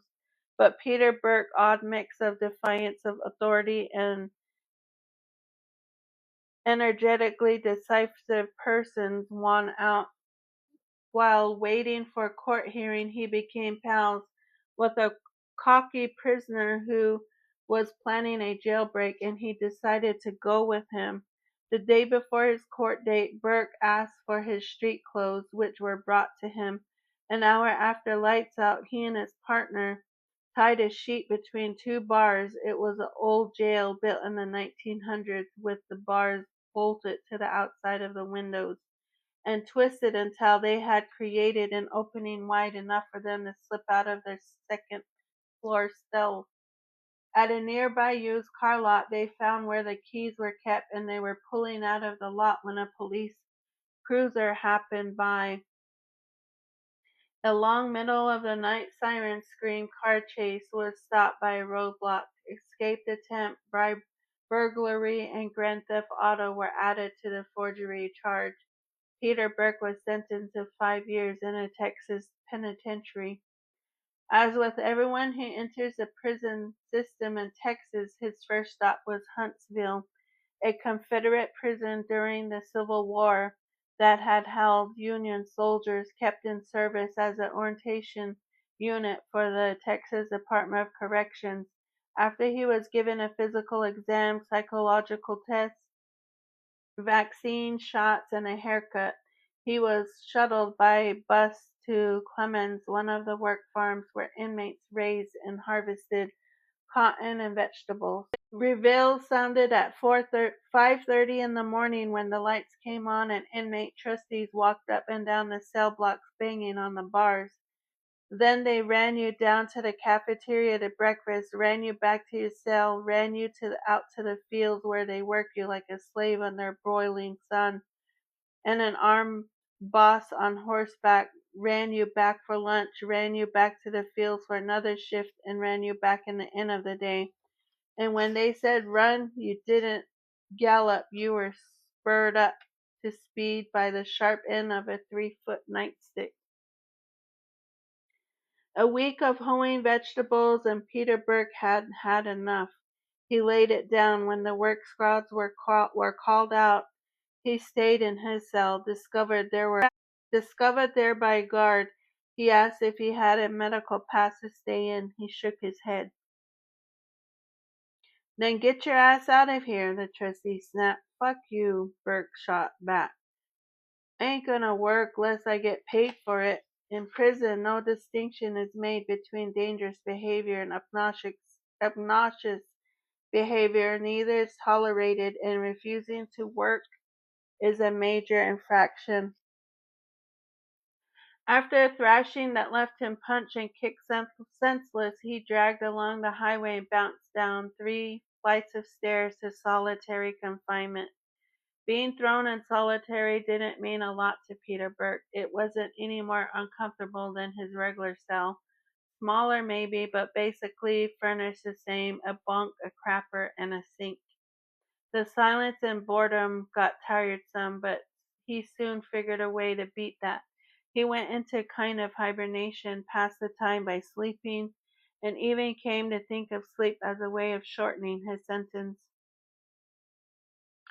Food presented a problem at first, but when he managed to work that out, at his advantage to keep you weak and lower your will to resist. When you were in solitary, they fed you a full meal every third day and kept you on short rations by the other two. It wasn't bread and water, but it wasn't much better. But in his case, because he was taking in so little food, he was metabolizing his medication faster, which brought on seizures. The doctor ordered him to be fed full meals 3 times daily. The one thing about solitary he found he was not able to master what his thinking. In the whole you lived in your mind, that might not be much of a problem if you were cerebrally orientated. But he was more adept at blocking thoughts out than entertaining them, and after a month in solitary he was bored enough to go back to work. Once he returned to the fields, he found himself lacking stamina to keep up with the rest of the squad. A hacking cough he had blamed on a cold could not go away and left him so drained he did not feel strong enough to work. So once again he laid it down. The trustee sent him down to the security station where he was told to stand on the wall and waited for a superior to hear his complaint. Some inmates stood on the wall all day before they were heard. He only had to wait 3 hours. "What's your excuse this time?" a voice behind him barked. "I can't breathe. I'm tired. I can't work," he replied. The response was a kidney punch that slammed him into the wall. They thought he was out to test his will against their rules and tried to set him right. "You're going to go and work if I have to drag you out myself." There was a scuffle. One man had in a headlock, another was lifting his feet, but he put up a fight. They ended up dumping him in solitary once again. And he stayed down there for another month before he was able to convince his overseers he was seriously ill, and they sent him to the infirmary. Even the doctor thought he was faking it, but to silence his complaining agreed to give him a chest x-ray. The ambulance arrived in 20 minutes. He was not even allowed to go back for his gear. Tuberculosis was highly contagious, and they did not want to take the chance he would infect other inmates. He spent the next 6 months quarantined on a TB ward receiving therapy, and then he was shipped back to Clemens. Shortly after that, he came up for parole, and the board recommended his release. Having been turned down before for his rebellious behavior, he suspected the approval this time had something to do with their concern about liability. Although on a 5-year sentence, he could have walked after 10 months if he had behaved himself. Peter Burke had been in prison for about almost 2 years. The first thing he did when he was released from prison was buy a new set of clothes with the $200 parting allowance he was given. He'd been issued a civilian outfit or paid any attention to what matched, so he walked out wearing green checked pants, an orange shirt, and cheap plastic shoes. He felt like a clown until he slipped in a pair of Levi's cowboy boots and a yoke shirt. As it had been arranged, he was paroled out to a halfway house for drug addicts in San Antonio. There he met a fellow who had done drugs as a teenager until he was busted for heroin possession. He was clean now, and they moved in the apartment together, but once on his own, his roommates started shooting up again. Drugs didn't interest Pete. He'd even sworn off smoking pot when he found it induced seizures, and heroin didn't look like much fun. You shot up and nodded off. What was the kick there? When drug dealers started dropping by, along with shady characters touting pot appliances, Burke knew his days were numbered if he stayed around, and stuffing his worldly belongings into a duffel bag, he hiked to a bus station and bought a ticket to Farmington. He couldn't say why he went back other than that was home he'd lived most of his life. He did not call ahead because he was afraid if somehow word got around to the Indians they would be laying for him. When he arrived in town, he walked back to the old neighborhood to look up guys he'd gone to school with. Some were gone to college and the army, while others tensed up when they saw him standing in the doorway like he was a psycho unaliver in high school chum's clothing, someone who could simply flip out and attack them in a screaming frenzy. When he phoned his older brother, Raleigh didn't even invite him to the house. Instead, they met up at a coffee shop where he was made to feel unwelcome. "There's nothing here for you anymore," Raleigh told him. "People around here are never going to forget what you did. If you came for a visit, it's time to move on." Peter Burke was not good when it came to reckoning with the consequences of his actions, and in particular, he did not know how to deal with his rejection. If he read in the paper about someone who had unalived a bunch of people, he'd probably be wary too. But that wasn't how he thought of himself. He looked into the mirror. He didn't see an unaliver. He was no Charlie Manson, and yet this was how people saw him, as if they thought, well, if he unalived once, he'll do it again. He didn't think it was fair for people to hold against him what he'd done as a 15-year-old, but neither did he have a clue as to how to go about changing their minds or escaping their judgment. An next-door neighbor who had been friends with his mother, feeling pity on him, contacted a preacher who set Pete up until he could figure out what to do next. The clergyman got him a small apartment, a beat-up car, a job with a gas company in Aztec, and continued to look after him until he happened to mention his philanthropy to the chief of police in Farmington, who ran a check and found that Peter Burke was a fugitive. There was an outstanding warrant for his arrest in Texas because he had neglected to notify his parole officer he left town. So Burke returned to Dallas, but he didn't turn himself in. His sister no longer trusted him, making familial estrangement complete. So he stole a car and lived in it, opened a checking account for $20 and wrote bad checks until it caught up with him and he made the round trip back to prison. It was during his second term in the state pen that proverbial beacon in the darkness shine its light on his bleak existence.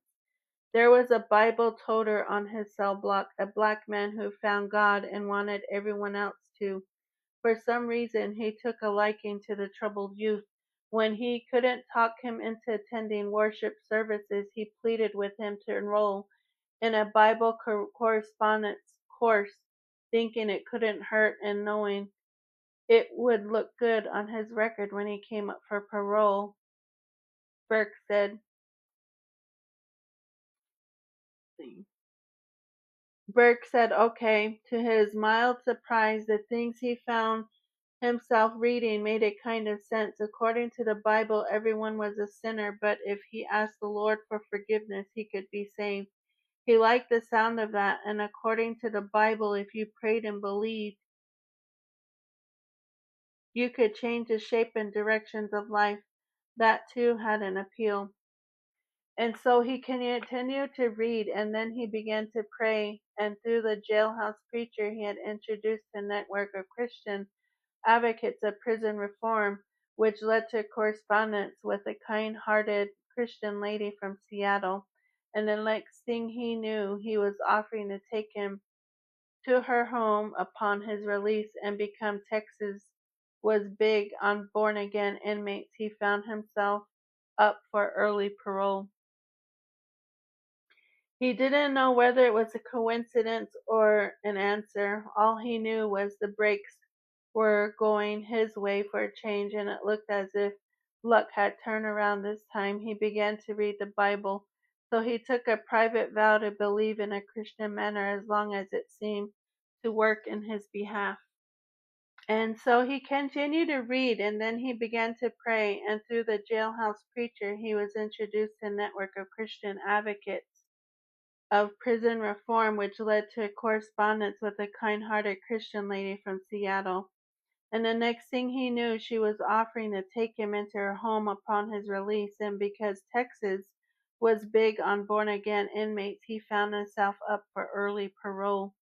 He didn't know whether it was a coincidence or an answer. All he knew was the brakes were going his way for a change, and it looked as if his luck had turned around this time. He began to read the Bible.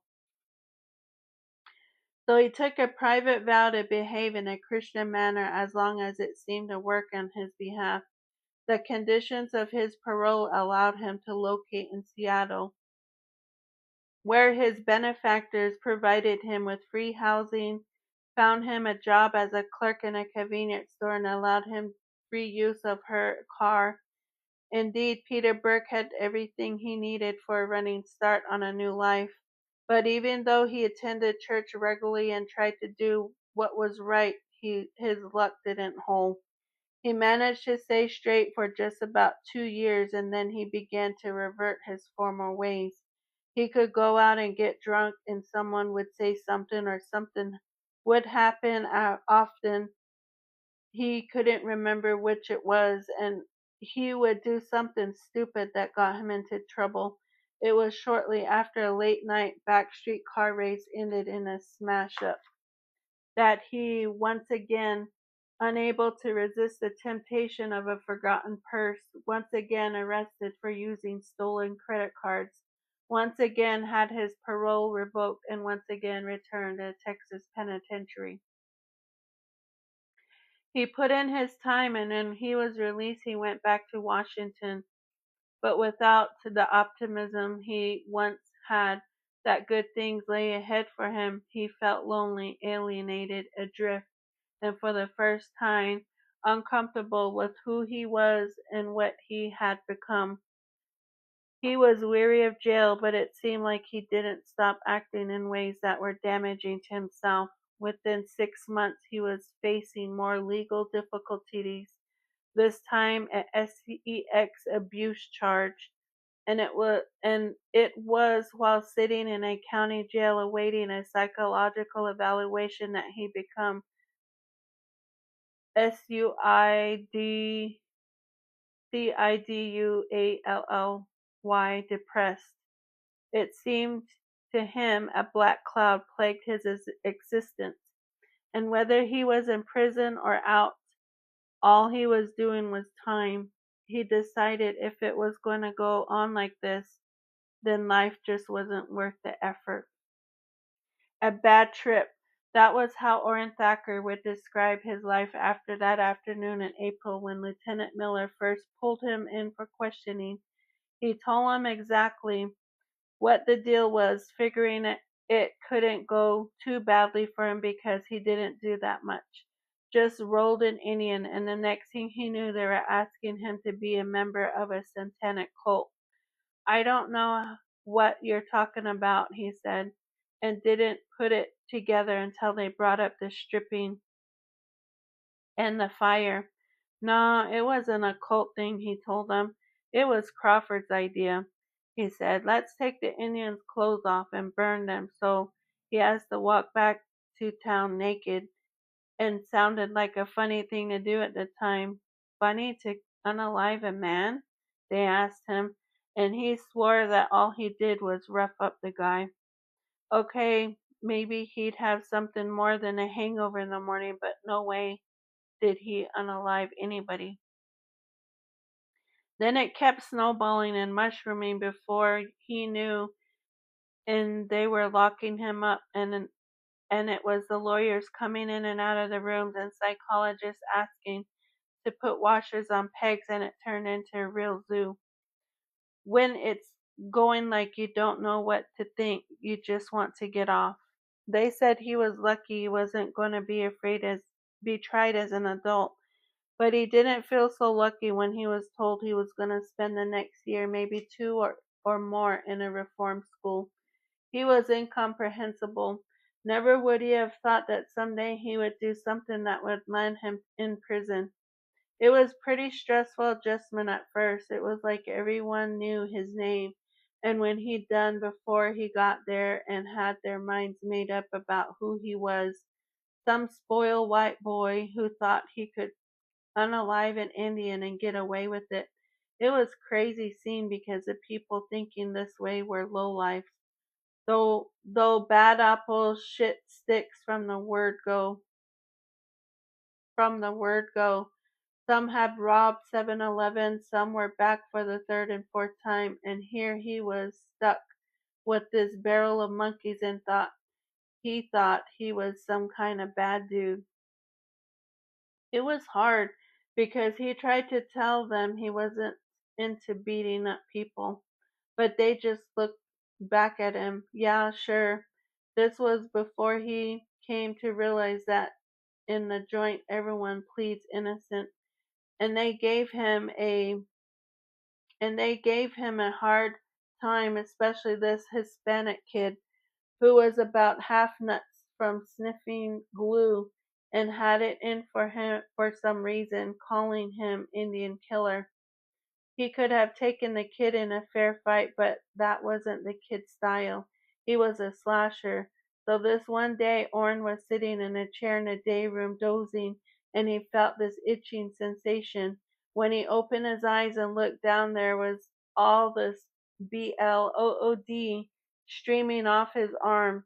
He raised his hand for a better look, and the wound opened up and he almost fainted. He could see all the way to the bone. The kid had walked up while he was sleeping and slit his arm with a razor blade. After about 3 or 4 months they quit with the hazing. Things settled down and he was able to find the time and clarity to sort out his thoughts. Although he had never had a particularly strong conscience of wrongdoing and guilt, he felt bad.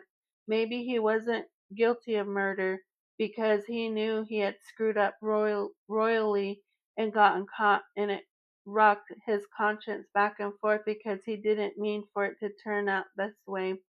But with knowing hindsight, he could see he was partly to blame. No one had twisted his arm and forced him to go along that night. As ashamed as he felt about what he was accused of, he felt the worst about it he'd put his folks through. His dad was devastated, wondered where he went wrong that his son had done this to another human being. His mom was scandalized. People looked at her and wondered what kind of lousy mother would produce a child who would do something so gross, and he worried that maybe the Indians would try to get him by hurting them. But there wasn't much he felt he could do about all that. What he could do and decided to do was make the best of a bad situation. Play it smart, play it right. The day was going to come when he walked out of this place. And as long as he was there, were things he could do. So when that came time, he wasn't completely disadvantaged. It would be a singular victory. He would prevent this misfortune from ruining his life. So he committed himself to finishing his education. He was aware that he'd played the dunce in high school and resolved now to pursue a general equivalency diploma. In addition to getting good grades in a variety of academic classes, he made the honor roll in auto mechanics and graphic arts and contributed to the school newspaper. He did everything from write stories to shoot pictures to run the printing press. From time to time he saw Vernon Crawford, but they didn't have much to say to each other, and he tried to have as little to do with him as possible. His ideas about Crawford went in a different direction now. He no longer saw the humor in the weirdness, but rather felt it was something dangerous. to himself and those around him. He also felt resentment when he measured his involvement against Crawford's. They were vastly different, and yet they got the same sentence. Helping to lessen his likeness to Crawford and Burke was the support of the buddies back in Farmington, some of whom he stayed in touch with. It cost money to call and took too much time to write, so they would exchange tapes. They would send songs and messages, and he would tell them about what he was doing and what it was like where he was. Though they never brought up the incident, it was clear they believed that while he might have been an accessory, he wasn't in the same category as Crawford and Burke. As dedicated as he was to doing right and well, still it wasn't easy. Even though he never came to see himself as a juvenile delinquent, he was a kid from a good family who tripped up while they were mostly lost causes. He found that after 8 or 9 months he was starting to think and talk like one. He was even learning some of the tricks of the criminal trade. One kid taught him how to pick a padlock, and it was a snap. Another passed along his secret to breaking and entering, going in before closing, hide out, and then everyone's gone, collect your loot, and bust out. Not that he intended to use the knowledge. Any thoughts along those lines evaporated during a field trip to the state penitentiary in Santa Fe. They were given a tour of the facilities, walked along a row of cell blocks up to death row, now to gas chamber that had a door like a submarine, and it was obvious they meant business there. He guessed they were being shown in a way of scarring everyone, saying, "Look, if you don't straighten out, this is your next stop." But even though it left a strong impression, the lesson was unnecessary, because he already knew that once he got out the correction system had seen the last of him. It was because he knew this so certainly that as time went by, his stay at Springer became increasingly tough to endure. Based on his record, he was counting an early release. When it didn't come, though, he was crushed. The prospect of spending an indefinite period of time at Springer put him in the doldrums. He was burnt out on the routines. There were days when he almost wanted to give up, to say, "Do with me what you want, because I don't give a shit anymore." His moodiness sharpened after he had been there for 1.5 years, and they still wouldn't tell him how much longer he had to wait. That was the most difficult part, not having a specific date to look forward to, having to go on day after day and not know where the top of the mountain was. Sometimes he felt like walking into the supervisor's office and saying, "Look, man, what we're going to do here, either give me a 20 years or tell me 20 days, but I can't go on with this not knowing." And he exited into fretful limbo, nerves stretched thin for another 6 months before a release date was set, and an aunt and uncle from Minnesota promised the court they would take him home and on the put him on the right track. By the time he left, his seniority and conduct had earned him a maximum number of privileges. He was leaving with a GED. His counselors were optimistic, having analyzed his mistake as stemming from immaturity and weak sense of self. They had written a final report. "He has developed more self-assurance and can focus on more aspects of his existence." He had even shaken the hand of Bruce King, the governor of the state of New Mexico, and snapped his picture. But he put that all behind him when he drove into the back of his uncle's car. "Drive," he said, pointing toward the interstate, and he didn't look back. For months, when he dreamed about what it was going to be like when he got out, all he thought about was the luxury of freedom, to be able to get up when he wanted, go out when he wanted, and not have to stand in line. For close to 2 years, he had to line up for everything, line up for chow, line up for inspection, line up for class. He thought he could stand a line to get in. He'd pass up a movie. But now that he'd been given his liberty, he found there was a flip side that was unsettling. Without realizing it had become used to schedules, the routine that he had once despised had given a purpose to each day, and without them he wasn't quite sure what to do with himself. Added to that, he found he missed having someone around in constant attendance, having counselors to talk to give him advice and the reassurance that he needed. He created a psychological dependency. He wasn't used to having to make his own decisions. Perhaps the biggest problem facing him now was he was on his own. He was going to have to figure out how to make a living, which wasn't easy talk for a 19-year-old, much less one without a trade, without a job reference, and who stuttered and faltered when asked where he'd been the past 2 years. He was living in a suburb of Minneapolis with his aunt and uncle, who were regularly churchgoers, and his horizon open at their place of worship. It was a large Lutheran church with a congregation numbering almost 3,000, and when the need for a new janitor came up, he was hired. Maybe it wasn't something he was going to make a career of, but at least he could get started on something instead of taking life a day at a time. Although he had never been on aspirations, now he swept the hallways and did the odd jobs that were part of maintenance.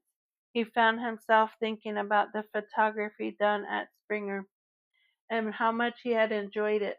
Thus led a long-distance phone call to the graphics art teacher Damon Wicker, at whose encouragement and with whose help he purchased a camera and all the darkroom equipment necessary to start a business as a freelance photographer.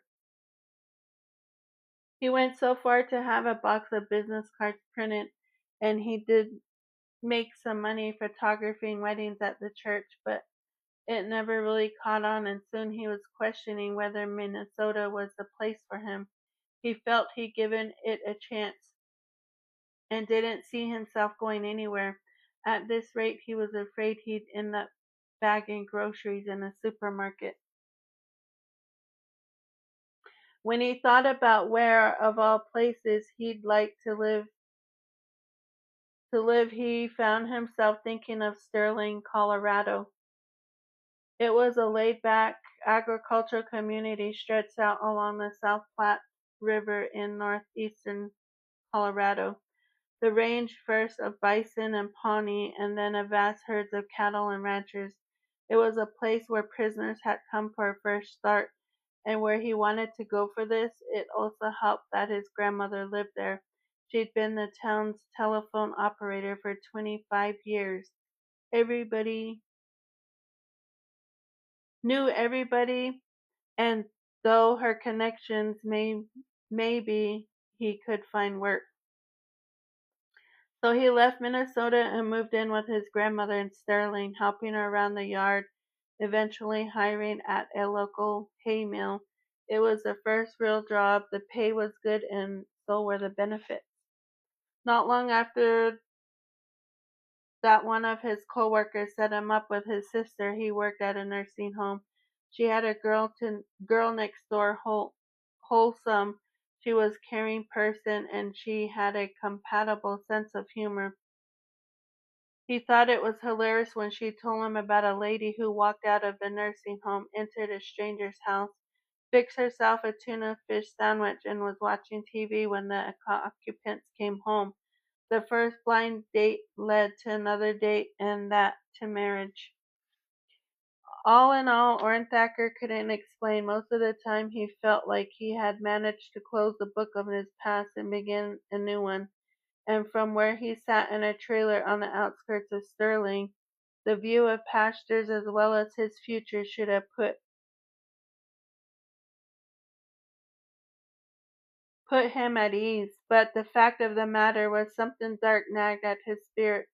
There were moments when he felt shadowed, and he was continually looking over his shoulder in fear that something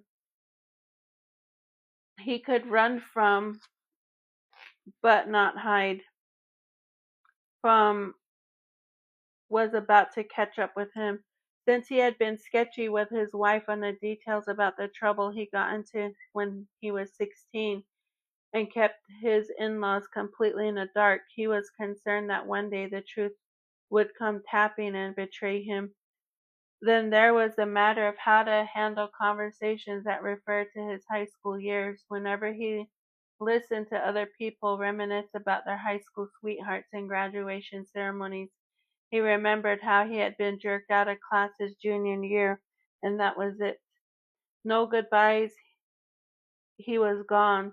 It left him with an acute sense of loss at having missed out on an important part of growing up, and made him wistful and sad to think he had been cheated out of his heritage.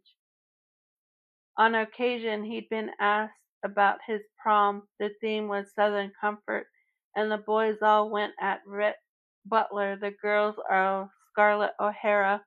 He recalled he did who did you go with? Was usually the next question. He would have to reply, I didn't go. Why not? Well, it's a long story. Some let it drop, but others pressed. Tell me. To which he would grimace, appearing to search his memory, when in reality he was making up a story and trying to figure out how he could change the subject without answering. But more frightening the exposure and more disturbing the gap in his life was a vibration that continued to emanate from Indian country. He too had heard that AIM had a contract out for them, and he also had been told by the Farmington friends that the word around town was a Navajo shaman had put a hex on all of them. It made him uneasy to think that someone or something might be stalking him, but he didn't know how to begin to deal with it and tried not to pay it no mind. He thought about it only at those times when something happened to him that so defied the odds of probability. He had no chance but to wonder if maybe he was jinxed, and the forces acting on his fate were not unconscious, which was what he thought when he noticed another unintentional unaliving. That is the end of chapter 10.